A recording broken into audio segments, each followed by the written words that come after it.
Arkadaşlar bisikletim bozuldu ve kendimi şu an Fransa'nın bir köyünde festivalde buldum. Yani gerçekten yolda olmak bu yüzden güzel.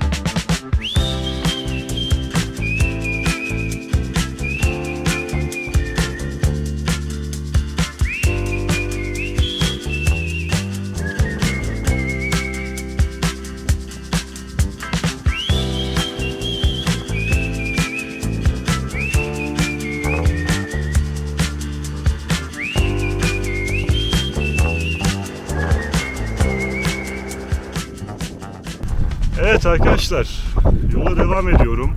Bu arada ben yola çıkalı bayağı oldu. Şu an gün batmaya başladı. Bugün biraz sürdüm. Biraz drone falan çektim. Başka bir şey yapmadım.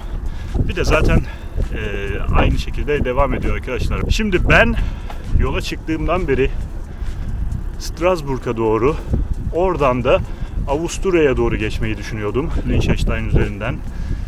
Benim planlarım birden değişti ve ben Lüksemburg'a doğru gidiyorum arkadaşlar şu an. Daha sonra da Almanya'ya gireceğim. Gerçekten plansız olmayı seviyorum.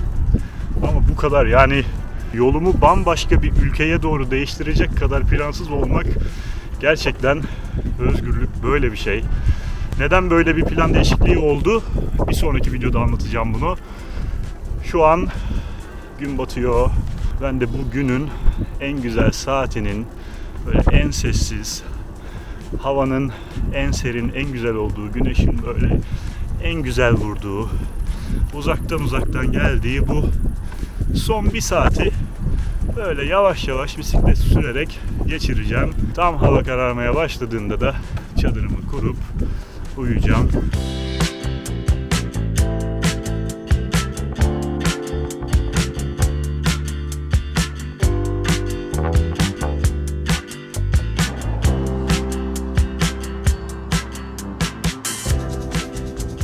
Abi şu domuz sürüsünü görecektiniz. En az bir 15 tane falan domuz vardı orada. Beni görünce kaçtılar hemen, bak o mısır tarlalarının arasına girdiler. Üf, çok büyüklerdi ve bir sürüydü, bir sürü. Ya ikidir aynı şey oluyor. Tam şuraya mı çadır kursam?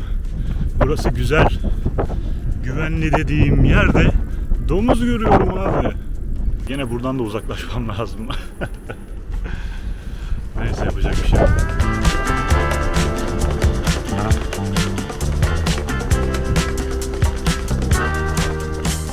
Başka bir günden, başka bir yerden yeniden günaydın arkadaşlar.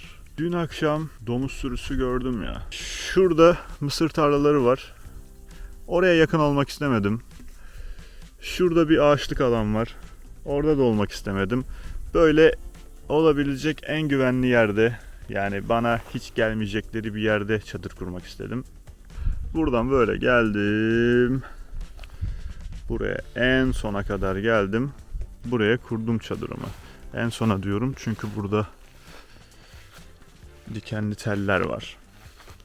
Yani burası bana kendimi güvende hissettiriyor. Tamam, burası böyle deniz kenarı gibi.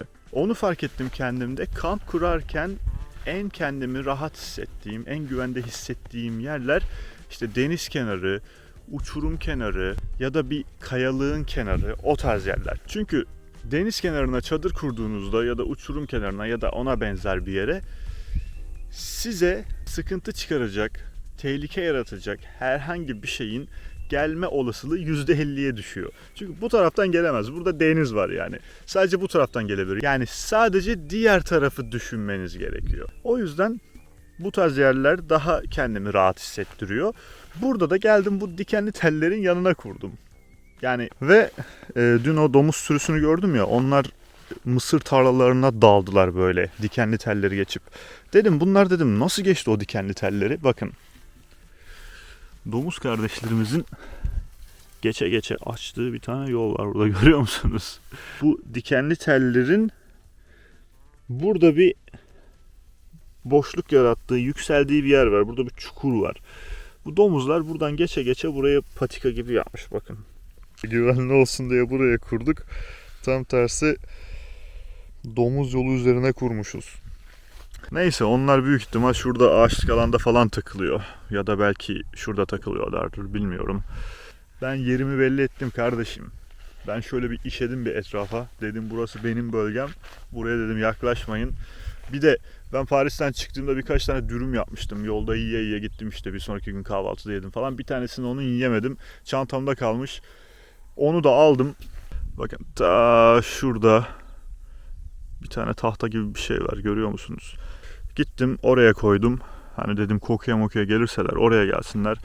Bir de dün yiyecek bir şeyim de yoktu. Yemek pişirmem gerekiyordu. Onu da şurada bir yerde pişirdim. Tenceremi, tavamı falan filan, yemek kokan her şeyimi de şuraya koydum. Orada duruyor. Şimdi alacağım. Yani aslında çadırımdan çok da uzak değil ama çadırımın hemen yanında olmasından iyidir. Böyle ufak tefek önlemler aldık işte arkadaşlar. Yani böyle. Ta oradan çıkıp, ağaçların arasından çıkıp gelip de burada bana durduk yere saldırmaz yani. Yemek kokusuna falan gelir işte. Onun da önlemini alman lazım. Yani öyle bilmiyorum, domuzlar beni pek korkutmuyor. Tabii ayıda, kurtta olay biraz değişiyor ama yani bu bölgede o tarz şeyler yok. Hani domuz böyle koyunun bir tık daha tehlikelisi gibi geliyor yani. Hani domuzu atlatabilirmişim gibi geliyor, anladınız mı? Domuz çok zeki bir hayvan değilmiş gibi geliyor. Mesela şöyle bir sağ sol yapıp, şöyle bir ağaca çıkıp bir şey yapıp kurtulabilirmişsin gibi geliyor. Ama işte işin içine kurt, ayı falan girince olaylar değişiyor.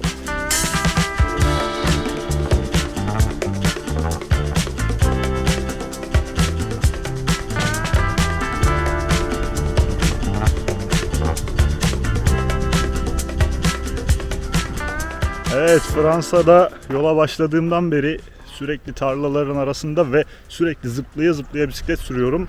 Yani janta bir şey olacağı belliydi. Şu an işte bir böyle S çizmeye başladı. Şimdi bir kontrol ettim, bir tane tel kırılmış, bir iki tane de gevşemiş. Yani kırık olana bir şey yapamayacağım.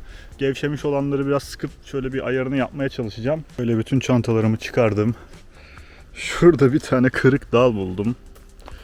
Buraya astım bisikleti.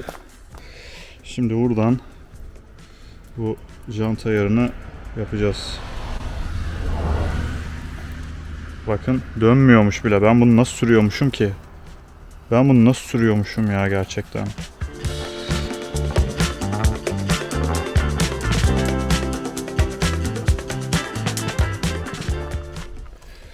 Yok. Beceremedim. Yani beceremeyeceğim de. Çünkü 2 tane tel kırık şu an. Nerede o kırıklardan biri? Bakın. Şu tel kırık. Bu içten kırılmış. Bir tane de az önce sıkarken bir tane tel çıktı. Şu çıktı. Yani bu jant olayından pek anlamıyorum ya. Bugüne kadar işte bir kere bozuldu. O da İskoçya'da William'ın evindeyken tamir etmiştim. Ama kırık yoktu o zaman. Yani kırık olmadığı için bir şekilde tamir etmiştim. Şu an 2 tane kırık var. O yüzden yani yapamıyorum. Ben de frenleri açtım. Şu an gene S çiziyor. Ama bir şekilde böyle süreceğim. Sadece ön frenle. Fransa'ya girdiğimden beri bakkal bile bulamıyorum. Köylerde hiçbir şey yok. Yani Avrupa'nın çoğu yerinde böyle. Bisikletçi bulabilmem için de büyük bir şehire gitmem lazım. Bakalım, arka frenim olmadan bir de tarlalara da girmemem lazım. Araç yolundan gitmem lazım. En yakında şehir nerede var ona bakacağım şimdi. İşte jant tellerinin falan değişmesi lazım. Bir tamir edilmesi lazım. Bir şekilde böyle S çize çize dikkatli arka freni kullanmadan gideceğim. Yani bu gideceğim dediğim yerde 100 kilometre falan olacak belki, bilmiyorum. Şu an çünkü çok alakasız bir yerdeyim. Bir de şuradan böyle bisikletliler gelip geçiyor. Hani böyle profesyonel, altına taytını giymiş, gözlüklerini takmış. Buradan böyle geçtiler. Böyle bana bakıyor, geçiyor. Öbürü geldi. Bana böyle baktı, geçti. Ne bir selam var. Bakın bisikletimi asmışım oraya. Ağaca asmışım bisikletimi. Bir şeyler yapmaya çalışıyorum. Suratıma bakarak geçiyor. Ya bir merhaba de ya. Bir merhaba de. Bir sorarsın ya hayırdır ya dersin. Ne oldu dersin. Bir sıkıntım var dersin. Hani benim yapabileceğim bir şey yok ama hani istiyorsan su vereyim falan dersin. Anlatabiliyor muyum? Ondan sonra bana diyorlar ki abi işte Avrupa'da geziyorsun, hiç insanlarla iletişim kurmuyorsun. Kardeşim insanlar Avrupa'da iletişim kurulacak gibi değil yani. Ben de istiyorum ki hani böyle kültürlerine dahil olayım, hayatlarına dahil olayım. Biraz muhabbet sohbet edelim falan ama yok işte görüyorsunuz bisikletliler bile buradan basıyor geçiyor. O yüzden buralar böyle. Yapacak bir şey yok. Evet 25 kilometre ileride Verdun diye bir yer var. Bu köylerden bir tık daha büyük. Orada bir tane bisikletçi dükkanı var gibi görünüyor. Şu an oraya doğru sürüyorum. 7'ye kadar açık diyor. Bakalım Avrupa'da genelde şey oluyor arkadaşlar. Bisikletinizi tamir ettireceğiniz zaman gidiyorsunuz. Adam diyor ki internetten diyor randevu alman lazım diyor. Yani randevuyla saatle bisikletinizi tamir ediyor. Öyle gidip hadi bisikletimi getirdim tamir eder misin falan yok yani buralarda. Ama şimdi bakalım böyle yoldayım sonuçta. Acil bir durum. Umarım iyi niyetli birisine denk geliriz. Göreceğiz bakalım.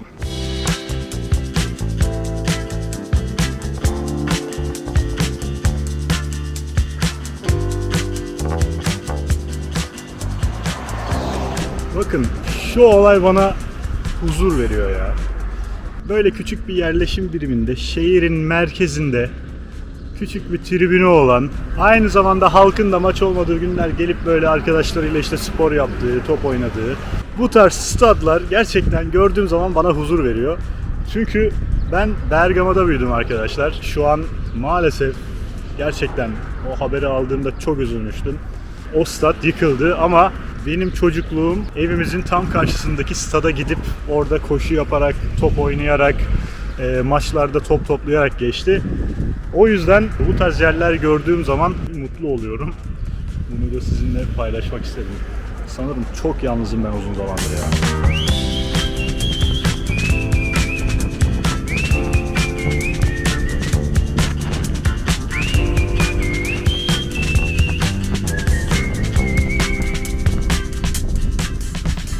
Kapalı. Yani bu Avrupa'nın da insanların nesli tükenmiş gibi tamamen boş olmasını anlamıyorum gerçekten. Bir de kapalıysan o zaman internete neden 7'ye kadar açık yazıyorsun kardeşim? Ben saatlerdir sırf senin için bisiklet sürdüm. Gerçekten çok canım sıkıldı ya. Yani Verdun diye bir tane şehirdeyim. Ben neden buradayım abi? Sırf senin için geldim. İnternet siteni düzelt o zaman ya. Neyse. Çok canım sıkıldı. Şu an başka bir tane var görünüyor. Orası da açık görünüyor. Oraya gideceğim. Orası da kapalıysa artık yapacak bir şey yok yani. Ne yapayım?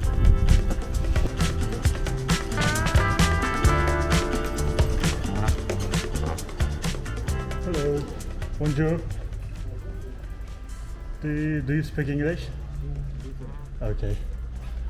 I have two broken sponges. Yes. It's not possible for me to take your bike now. I'm sorry, but my technician is not here. Okay, so what time is possible? Not this week. Not this. Not this week. That's it. Tomorrow is Holiday. closed in France. Holiday. Everything is closed tomorrow. It's maybe you can check in Decathlon, but I'm not sure. Decathlon. Okay, all right. Thank you. Merci. You're welcome.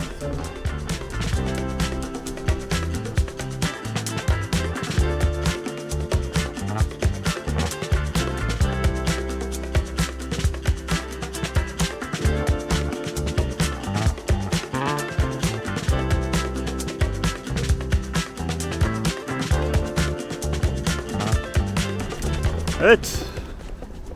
Decathlon'dan çıktım. Yani 1 saatten fazla bekledim. Eleman söktü, bir şeyler yaptı. Jant telleri getirdi, baktı. Dedi buna uygun bir tane jant telim var. İkincisi yok. Koca Decathlon'da. Dedi tamir edemem bunu. Dedim bari birazcık düzelt. Yani tamam telleri değişme ama biraz düzelt, en azından beni biraz götürsün. Tamam dedi. Daha çok bozmuş. Gerçekten. Oradan da çıktım, gidiyorum şimdi. Gidiyorum bakalım. Bana bir tane jant verdi. Dedi bunu al yoksa gidemezsin. Bu tekerle dedi Lüksemburg'a gidemezsin. Sen dedim ver benim bisikletimi. Ben dedim bu şekilde gideceğim. 2 tane jant teli için şimdi bilmediğim bir tane jant alıp da 60-70 euro para vermek istemiyorum yani, ne gerek var. Gidiyorum öyle sallana sallana gidiyorum arkadaşlar.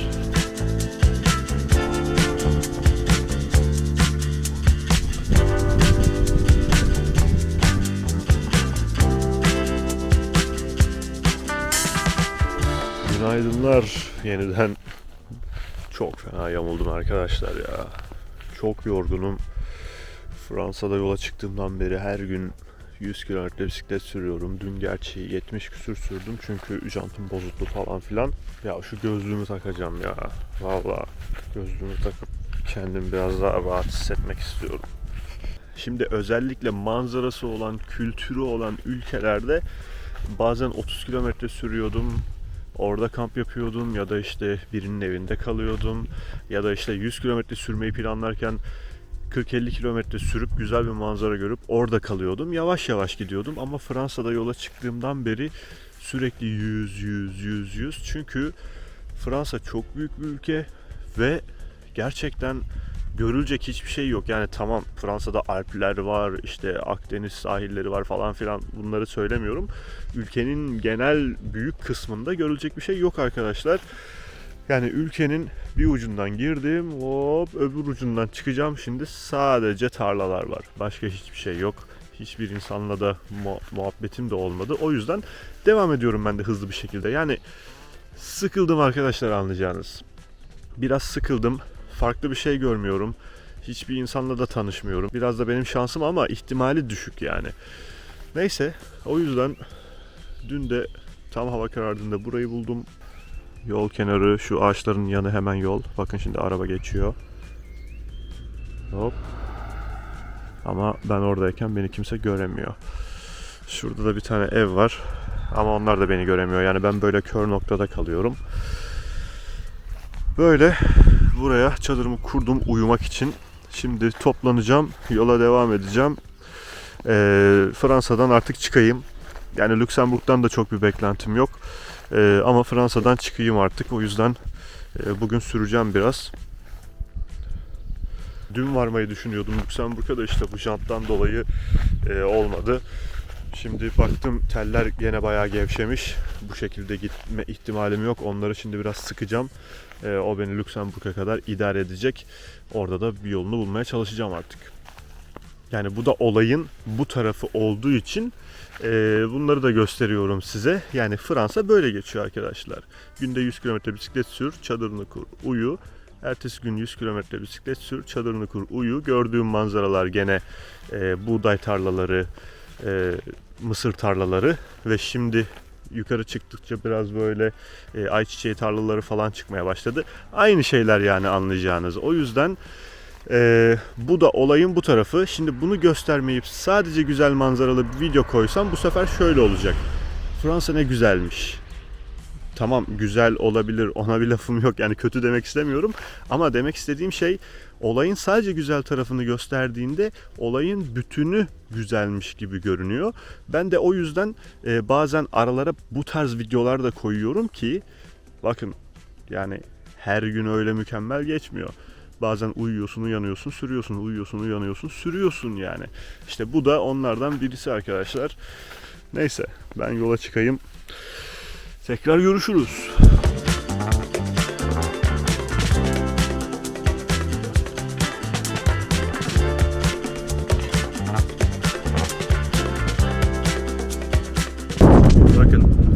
Saatlerdir bisiklet sürüyorum market için. 2 gündür tüm planımı buraya göre yaptım. Ve şu an haritada diyor ki saat 19.30'a kadar açık. Bakın. Lidl dediği yeri görüyor musunuz? Yani al işte bak burada yazıyor. 19.30'a kadar açıkmış.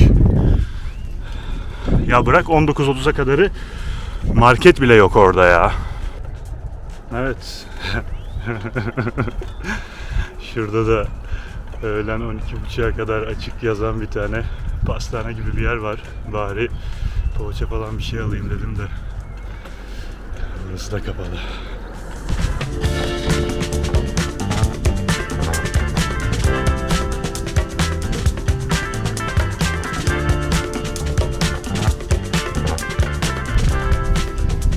Evet, olabildiğince dikkatli bir şekilde zorlayabildiğim kadar zorladım.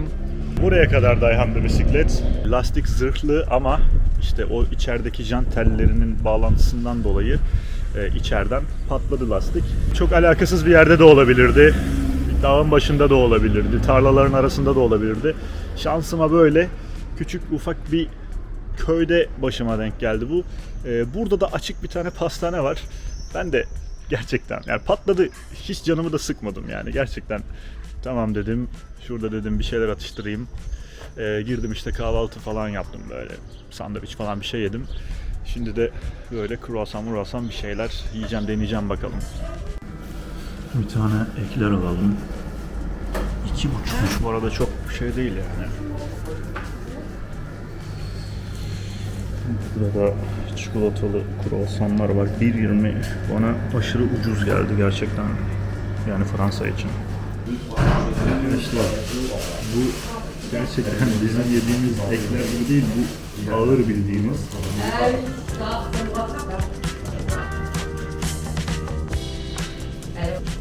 İçindeki kreması çok yoğun ve çok fazla. Normal. Başka birkaç yerde daha yiyip bakmak lazım.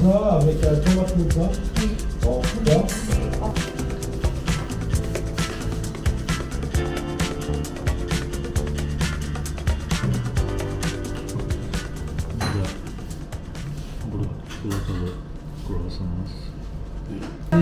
Bizim peynirli poğaçalar gibi lan bu. İçindeki çikolatayı görüyor musunuz? Evet arkadaşlar, şansıma böyle bir köyümsü bir yerde patladı. Ben de işte bir şeyler yemek için buraya geldim. Hem dedim bir Fransa'dan çıkmadan bir ekler falan yiyeyim, bir kruvasan yiyeyim, bir tadına bakayım.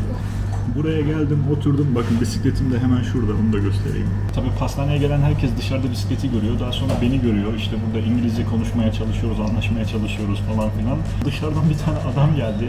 İngilizce hiç bilmiyor. Translate'den yazdı bana. Ben dedi bisikletine dedi bakacağım dedi.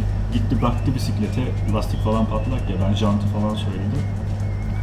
Adam dedi Translate'e yazdı. Telefonu bana gösterdi, şey yazıyor.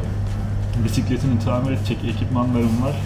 Ben sana yardımcı olabilirim. Ben de Translate'e yazdım, dedim çok güzel olur, teşekkür ederim falan. Adam şimdi 10 kilometre uzakta yaşıyormuş. Arabasıyla oraya gitti. Bisikleti koymak için bir aparat getirecek sanırım. Daha sonra bisikleti götüreceğiz ve orada bisikleti tamir edeceğiz. Gerçekten mükemmel oldu bu ya.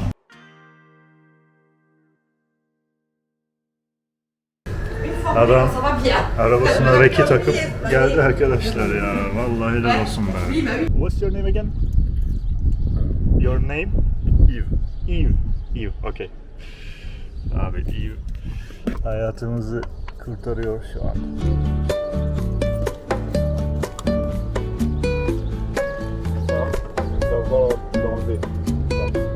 Yeah, okay. Okay.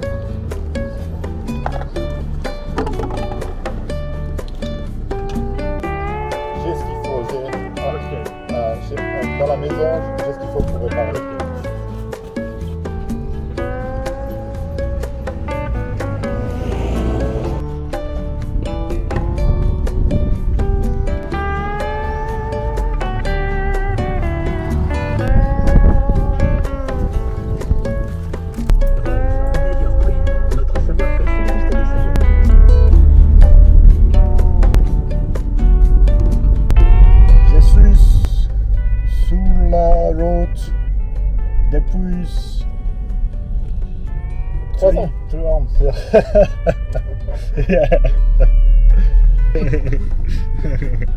Je fais aussi du vélo et c'est pour ça que je t'aide. Je sais que c'est la galère quand il y a de la casse. I also ride the bike and that's why I'm helping you. I know it's going yeah, thank you. Merci, merci. Diyor ki ben de bisiklet sürüyorum. Senin şu an çektiğin sıkıntıyı, acıyı bildiğim için diyor sana yardım etmek istiyorum diyor. Bende bütün ekipman var diyor. Vallahi Hızır gibi yetişti ya adam. Resmen dur. Sen diyeyim Hızırsın diyeyim sen. Who's at us like you?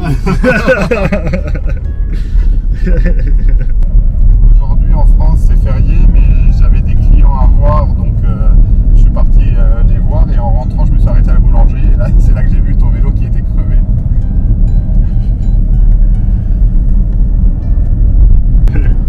Dedim ki o köyde yaşamıyormuş ya, evine geri gitti, bu Reki bisikleti takmak için aparatı aldı geri geldi. Dedim o köyde ne yapıyordun dedim madem orada yaşamıyorsun. Bugün Fransa'da resmi tatil. O köyde bir arkadaşı varmış, bir müşterisi mi ne varmış, onu görmeye gitmiş. Gelmişken de orada pastaneden bir şey alacakmış. Şansa da işte ben orada pastanede sandviç yiyordum. Öyle denk geldik yani. Gerçekten güzel bir tesadüf oldu. Tu es de quelle origine? Origine, toi? Turkish. Turkish? Turkish, yeah. Ah, je mets en turc alors.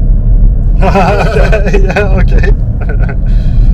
You speak French, it's English, I speak Turkish.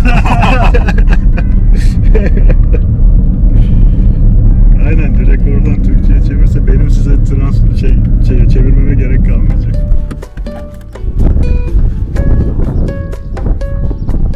Bonjour.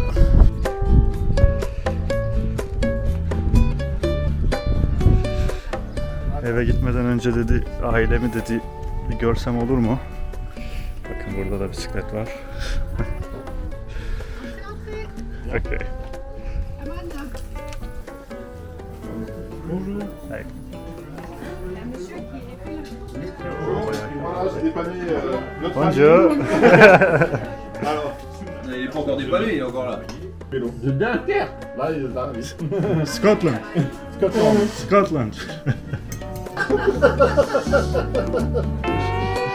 a campé à côté de Lidl hier. Ah ouais, il a pas eu. Il était avec une Ah d'accord. Je t'ai vu passer il y a pas longtemps en voiture. Okay. What is this name? C'est Pâté Lorrain. Pâté. Ah, Pâté Lorrain. Pâté Lorrain. Okay. Ouais. I'm not that hungry because I ate something in Ouais, mais faut que tu boives, pescatarian, but I try. qu'il a dans l'air parce que c'est sucré. Il a déjà faim. Il a déjà Merci. mangé. Oui. Oui, mon vélo, j'ai pas. Adamların bayramına denk geldik. Bizim yerel yemeklerimizi deneyeceksin diyorlar. Gerçekten daha güzel bir yerde denenmezdi yani. Burada her şeyi yapmışlar. Fransa'nın bir köyünde Fransa'nın yemeklerini deniyoruz. Bu arada Fransızların da kısırı var bakın. Oui, il y a de la Corse. Adamların Avec les véganes. Alors, il a bildiğin une kısırı var. Les vaches.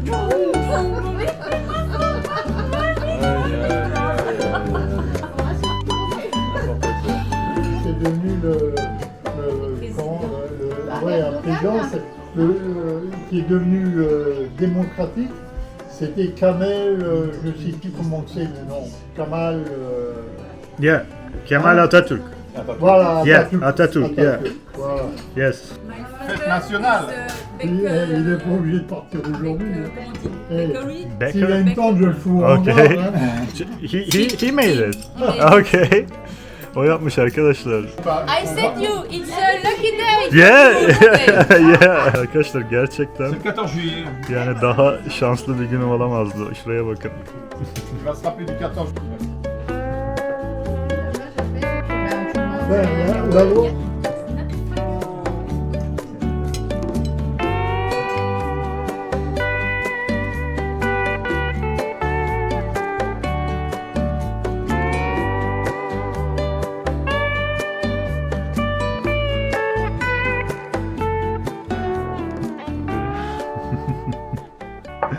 ici on a la frontière Luxembourg, Belgique, France, Allemagne.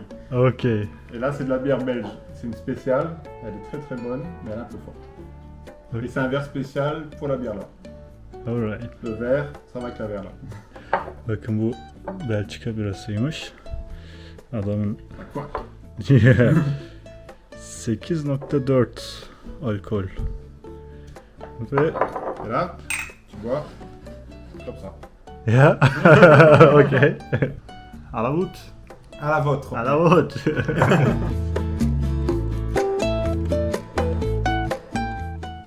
Ancak burada bisikletler için biraz ıssız bir bölgedesiniz çünkü burada bisikletle seyahat ederseniz tamir edecek pek bir şey bulamazsınız. Lüksemburg, Almanya burada çok fazla bisiklet yolu olmadığından daha kolay olacaktır ancak Lüksemburg ve Almanya'da oldukça fazla bisiklet yolu vardır. Şimdi hedefiniz hangi şehir?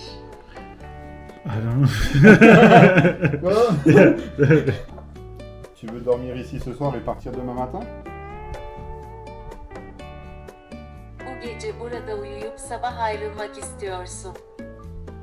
Si tu veux planter la tente, tu fais comme tu veux. Sinon, j'ai un lit libre en haut, tu peux utiliser. Üst katta yedek bir yatağım var ve onu kullanabilirsiniz. Okay. Yeah. Je me doute que d'avoir un petit peu de confort quand tu pars comme ça fait un peu de bien. Bu şekilde ayrıldığında biraz rahatlamanın iyi geleceğini tahmin edebiliyorum. Okay, merci. Bozulan diğer bisikletçiyi anlayabilecek tek bir bisikletçi vardır. Yes. Yes, you're right. Ah bah voilà. This look really nice.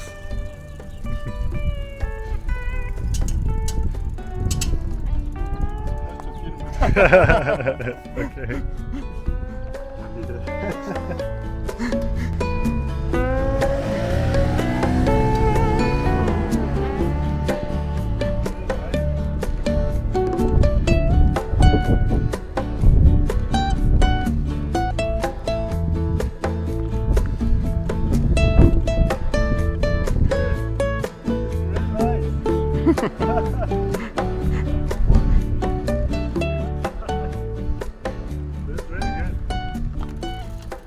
That's very good.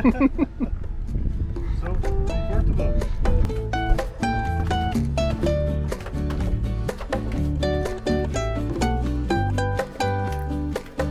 Oh, it's like a bike shop. Oh, okay. One there. Road, VTT, Tu- mountain bike, cruiser, VTT, stepper. Okay. 1, 2, 3, 4, Le petit. 5, 6, 7, 8, 9, 10. And you have Oui, combien il y en a? 1, 2, 3, 4, 3. Non, 3, 3. 3 more. Ouais, 3. Okay. Il y a le tien. Ah, celui de maman. Mon VTT, 4. 4. Yeah. 13. 13. 13 tane bisikleti var adamın arkadaşlar. 13 tane bisikleti var. Bakın burada bir tane de. Oh, what is this? Tu vas essayer ça. Huh? Attends. Ah, okay. Celui-là, je vais te le faire essayer. Tu vas pouvoir faire une vidéo, t'en trouveras pas d'autres. Video çekebilmeniz için bunu denemenize izin vereceğim başka bir tane bulamayacaksınız. Okay. Okay. Prenez-le. Alright.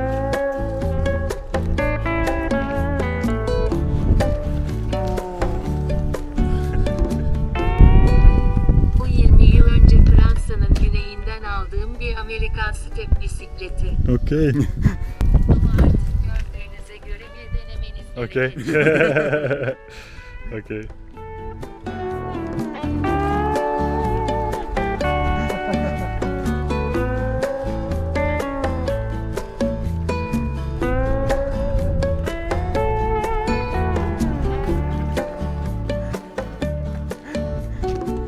Duyuyor musunuz arkadaşlar sesleri? Burada enteresan olaylar dönüyor. Genel biriyle ziyaret etmek her zaman ilginçtir. Yes, you're right. Aynen. Şimdi ben buraya tek başıma gelsem burada böyle bir yer olduğunu nereden bileceğim? Luxembourg. Okey. Pays-Bas. Allemagne. Pologne. Bu insanların hepsi buraya bunun için mi geliyor? Oha! What is this? Abi görebiliyor musunuz?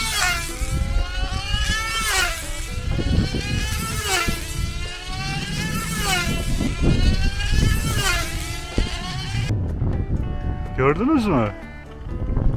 Kaç kilometre hızla dönüyor bilmiyorum da. Olayını da anlamadım. Eleman döndürüyor. Bak şimdi. Adam başlatıyor oradan. Benzin de koktu ha. Mazot koktu.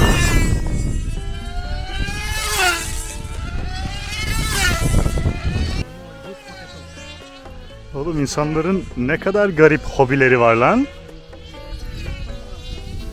Yani adamın elinde bir misina gibi, ip gibi bir şey var. Bu dairesel bir şekilde bu uçağı uçuruyor ve insanlar da bunu izliyor. Bakın şurada insanlar izliyor jüri gibi. Şu an yarışma mı oluyor? Is this competition? Ouais, compétition Yeah. internationale. Grand Prix de Pays-Bas et aujourd'hui il y a le Grand Prix de France en avion comme ça. Okay. Arkadaşlar şu an bayağı bildiğiniz burada bir yarışma falan var. Burada jüri müri var, hakem var. Bakın orada şey tutuyorlar ellerinde. Hız falan filan bir şeyler. Bakın. Uçaklar bunlar. Ne oluyor oğlum? Ne oluyor lan? Bu nasıl spor oğlum? Oğlum bu nasıl bir spor ya?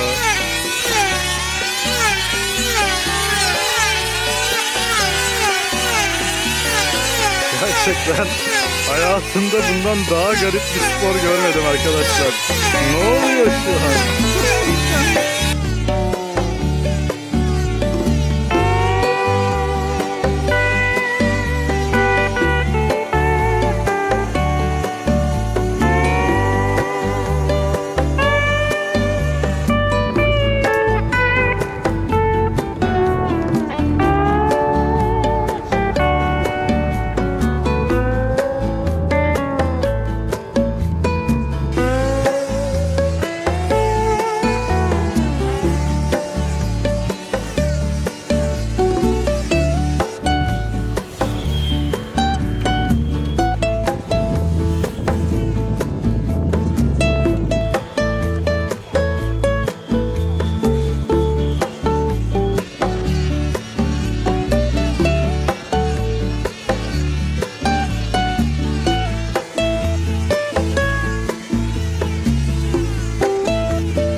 Valla gerçekten yani şu ana kadar gördüğüm en enteresan sporlardan birisi arkadaşlar. Bakın bu pistte stile bakıyorlar. Havada döndürüyor, taklamakla attırıyor, bir şeyler yaptırıyor. Bak görüyor musunuz?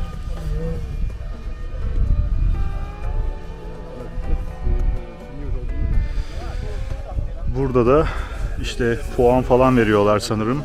Pardon bunlar izliyor. Şu ileridekiler jüri. Onlar da puan veriyor, oyluyor. Bunun arkasında da işte şu yarışma yaptıkları pist var. Orada da yarışıyorlar. 3 farklı takım yarışıyor. Burada da hız yarışması varmış. Hız bugün bitti. Sadece yarın olacak. Okay. Yeah. Adamla da bu şekilde anlaşıyoruz işte. Gayet aynı dili konuşuyor gibi anlaşabiliyoruz. Bazen bisikletinizin bozulması size böyle enteresan hikayeler yaşatabiliyor. Bisikletim sağlam olsaydı basıp gidecektim. O yüzden bazen kötü şeyler yaşadığınız zaman canınızı sıkmıyorsunuz. Vardır bunda da bir hayır diyorsunuz ve bir şeyler oluyor gerçekten. Görüyorsun. Bugün yıkılmakta haklıydım.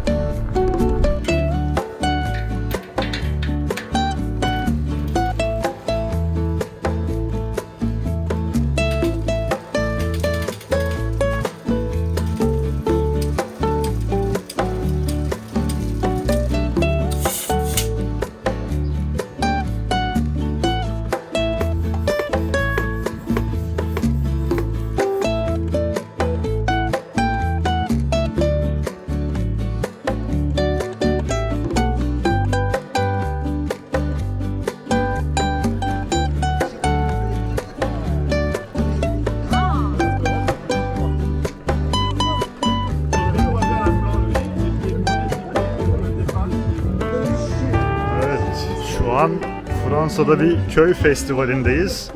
Parayı veriyorsun, sana bilet veriyorlar. O biletle de bu şekilde gidip yiyeceğini içeceğini alabiliyorsun.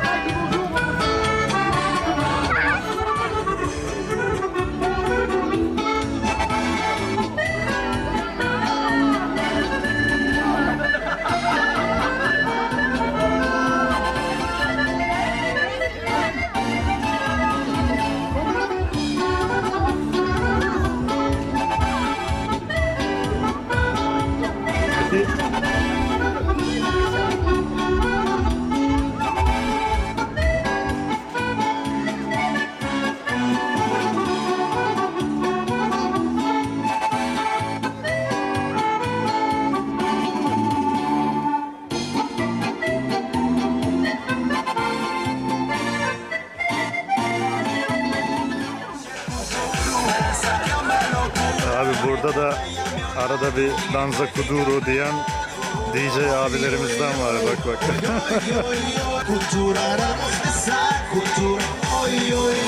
Arada oy oy oy diyor, arada kuduro diyor.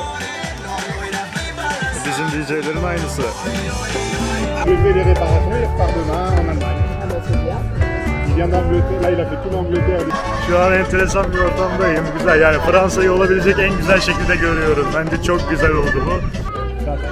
C'est une marque de bière allemande. Ils vendent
Okay, merci beaucoup for everything. Thank you. Nice to meet you. Thank you. Thank you. If you come England, if you come Scotland, Turkey, call me. Thank you. Merci.